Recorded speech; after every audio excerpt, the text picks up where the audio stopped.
चिरां जिल्लानि थाइखाजरायाव सेथि बड'लेण्ड पिस काप 2021 जोलुर बादायलायनाय मैयानिफ्राय जागायजेनबाय। चिरां जिल्लानि थाइखाजरा राइन' गेलेग्रा फोथाराव सुबुंथि फाउन्डेसनजों लोगोसे राइन' स्पर्टिं क्लाब आरो लाइब्रेरिनि हेफाजाबाव खुंफुंनाय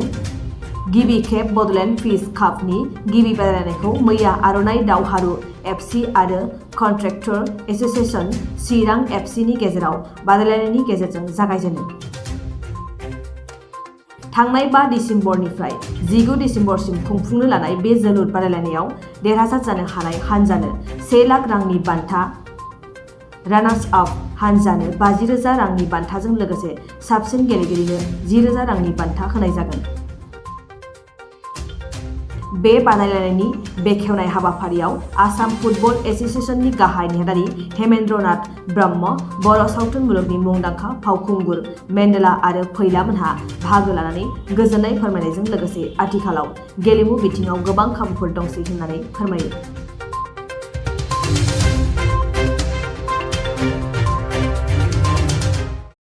फार्स्ट बड'लेण्ड फुटबल पिस काप 2021 बियो जोंनि नैबे राइन' स्पर्टिं प्लेग्राउन्डआव जागासिनो दं दिनैनिफ्राय। बियो 5 तारिखनिफ्राय 19 डिसेम्बर बिसिम जागोन। दा बेवहाय गासै 12टा टीमा बे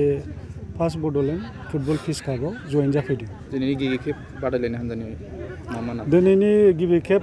जेनाखि अपेनिं सेरेमनि बेवहाय मोननै हान्जानि मुङा जाहैबाय आर'नाइ दावहारु एफसि चिरां आरो मोनसेया जाहैबाय कन्ट्राक्टर एस'सिएशन चिरां एफसि। दा बिसोर मोननै गेजेराव बान्था हिसाबै प्राइजजों लोगोसे ट्रफिजों लोगोसे देरहानाय हान्जाया 1 लाख रां आरो जेननाय हान्जाया ट्रफिजों लोगोसे 50,000 रां बेखौ हरनाय जागोन। नुनो मोनबावदों लोब लोब रायजो राजाफ्रा जे फुटबल नायनायाव मुखुब, माबायदि गोजोननाय फोरमायनो हायो? दा बेवहाय जोङो राइन' स्पर्टिं क्लाब एन्ड लाइब्रेरिनि जानानै जों बेखौनो फोरमायनो सानो जे मिडियानि गेजेरजों जे थांनाय समाव जोंनि राइन' स्पर्टिं प्लेग्राउन्डआव मोनसे खेला जानानै थांदोंमोन। दा बेवहाय गोबां मानसिया लोब लोब नायफैनायलाय बेवहाय दा बिटिसिनि जेनिखि OSD चिफनि डक्टर सांग्रां ब्रह्म बिथाङा मोनसे फोसावनानै गालांखादोंमोन जे बेवहाय आं मोनसे खेला होनो। दा बै समाव जेनिखि लोब लोब बाहागो लाफैनाय बेखौ नुनानै जेनिखि दिनैहाय खेला होफैदों बेवहायबो लोब लोब बाहागो लाफैनाय जों नुनो मोन्दों आरो जों बै समावनो फोरमायखादोंमोन जे खेला मोनसे गिदिर होनाय जागोन। बेखौ लानानैनो आं सानो रायजो राजाफ्रा दिनैहाय बे खेलाखौ लोब लोब नायफैदों। साबसिन गेलेगिरिनि थाखाय बेस्ट प्लेयारजों लोगोसे ट्रफिजों लोगोसे 10,000 रांखौ हरनाय जागोन। फार्स्ट बड'लेण्ड जे फुटबल पिस काप 2021 सुबुंथि फाउन्डेसननि दैदेननायाव बे फुटबल टुर्नामेन्टखौ देग्लाय बोसोरनिफ्राय जागायनाय जादों। गिबि खेबनि थाखाय दिनै चिरांनि थाइखाजरायाव बे फुटबल बादायलायनायखौ खुंनाय जादों। थांखिया जाहैबाय जोंनि बड'लेण्ड ओनसोलाव बे टुर्नामेन्टनि गेजेरजों जोंनि गेजेराव गोजोन आरो खौसेथि सोरजिनाय आरो बिनि अनगायैबो जोंनि लाइमोनफोरखौ खेला गेलेनायनि मोनसे थुलुंगा होनाय। बे फुटबल टुर्नामेन्टखौ देग्लाय बोसोरनिफ्राय जागायनानै उननि समसिमहालागै खुंलांबाय थानायनि थिरांथा लानाय जादों आरो बे फुटबल टुर्नामेन्टनि फाइनाल जे गेलेनाय बादायलायनाय बे फैगौ 19 डिसेम्बरावनो जागोन। उननि बोसोरफ्राव गुबुन गुबुन जिल्लायाव खुंनो थांखि लानाय जादों। फैगौ बोसोरावहाय बाक्सा जिल्लायाव खुंनायनि सिन्थाखौ खालामनाय जादों। बे बेसेबां जाफुंसारनाय बे उननि खोथा। दा खोथाया जाहैबाय जिथु गेलेनाय बे गेलेनायाथ' आरो हारिमु सोलोंथाइ बायदिसिना थुनलाइयारिफोरजों जेबो फाराग थाया। बे थुनलाइनि मानसियाबो हारिमुखौ मोजां मोनो, फुटबल गेलेग्रायाबो हारिमुखौ मोजां मोनो, हारिमुनि मानसियाबो थुनलाइ आरो फुटबलखौ मोजां मोनो। थिग बेबायदिनो रायजो राजाफोरखौ थुलुंगा होनाय आरो बादायारि बिथांमोनखौ थुलुंगा होनाय थांखिजोंनो जोंबो दिनैनि नैबे हाबाफारियाव बाहागो लाफैनाय जादों। खेलाखौ नायनानै जोबोर मोजां मोनदों। थारैनो जोंनि गेजेरावहाय जोंनि यंफोरनि गेजेरावहाय फुटबल गेलेनायनि माखासे टेलेन्टआ दंसै। दा बिथांमोननो जोङो मोजां मोजां प्लेटफर्म होबाय थायोब्ला उननि समफ्राव बिथांमोनखौ जोङो नेसनेलनिफ्राय इन्टारनेसनेल लेभेलसिम लांनो हानायनि मोनसे लामा दङ। निश्चय बेफोरबायदि टुर्नामेन्टनि गेजेरजों बिथांमोना थुलुंगा मोनगोन आरो बेखौ बिथांमोना मोनसे मोजां प्लेटफर्म होननानै सानना लानानै जुदि गेलेबाय थायोबा उननि समफ्राव देरहासार जागोनखौ आसा खालामनो हायो। नोंथाङा गावखौ जिउ दानो हायो। बेनि खेथ्रआव लाइमोनफोराबो गेलेनाय बिथिङाव माबायदि बाहागो लागौ होननानै नोंथाङा मेसेज जाहोनानो बेनो आथिखालाव जिहेतु जोंनि गेजेराव खामानि गैयै मानसिफ्रा बांसिन दंसै बेकार मानसिफ्रा गोबां लाइमोनफ्रा दिनै खामानि गैया आरो खामानि गैयैनि थाखायहाय बिथांमोना एखनब्ला समावहाय एन्टि ससियेल एक्टिभिटिसाव माने बाहागो लाफ्लांनाय जायो दा गतिके जोंनि गेजेराव बेफोरबायदि खेला गेलेनाय हारिमु बा थुनलाइयारि बायदिसिना जुदि हाबाफारिफोरखौ लाबाय थायोब्ला आरो लाइमोनफोरखौ लानानै बेनि सायाव जुदि सांग्रांथि होयोब्ला निस्सय लाइमोनफ्रा खेला गेलेनाय हारिमु आयदा बेबायदिनो थुनलाइयारि आयदा बायदिसिना बिथिंफ्राव बाहागो लायोब्लानो एसे जों ससियेल बे जितु एन्टि ससियेल एक्टिभिटिस जेरावनाखि लाइमोनफोरा आथिखालाव गोबांखौ जोङो बाहागो लानाय नुनो मोनो दा बिनिफ्राय खालामनो हागोनखौ जोङो आसा खालामनो हायो।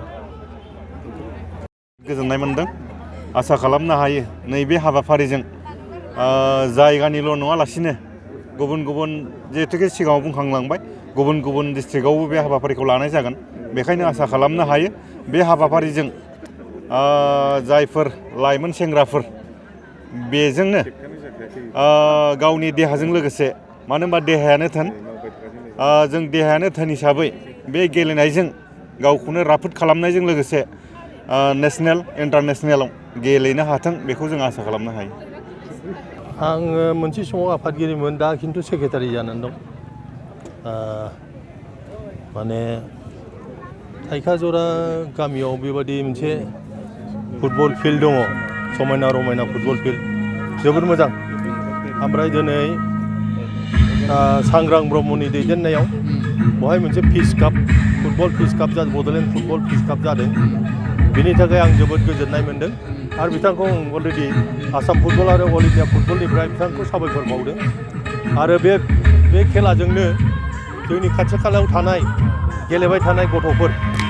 आरो बेनिफ्राय इन एन्ड एराउन्ड रुनिकाटा बिसोरनि प्लेयारफ्रा गासिबो एनकारेजमेन्ट मोनगोन होननानै आं सानो ओमफ्राय जोबोद मोजां माने खामानि मावगासिनो दं सांग्राङा बेबादि जुदि माबानो हायोबा गथ'फोरखौ जथेस्थ' लामा देखायनो हागोन मानो होनबा आजिखालि स्पर्ट्सआव नेसनेल गेलेनो हाबानो साख्रिया बाउन आसाम फुटबलाव मोनसे माने आसाम गभर्नमेन्टआबो मोनसे पलिसि लाखाबाय जे नेसनेल गेलेबा प्रत्येकनोनो साख्रि होनायनि मोनसे बेबस्था खालामगोन दा गोदोथ' गैयामोन जोंनि दिनावथ' गल सोनो हाबा आफाखौबो आथिं बायनानै थाबा रावबो खबर लाया दाथ' माने नों गिदिर खेला गेलेनोबा इन्सुरेन्सआ मास्ट प्रत्येक प्लेयारानो इन्सुरेन्स खालामनांगौ बिफर गोयिं टु दा फिल्डआव थांनायनि आगोल इन्सुरेन्स खालामनांगौ जाहाथे जिखुनु धरननि जुदि इन्जुर्ड जायोबा बिसोर कम्पेनसेसन मोनो आरोखि हो दा जोंनाबो बिदिनो लासैनो जालांसिगोन ओमफ्राय क्लाबाथ' सांग्रांजों आं रायज्लायनायाव मोन्दों बिथाङा इण्डियानि हाइस्ट माने माबा लिग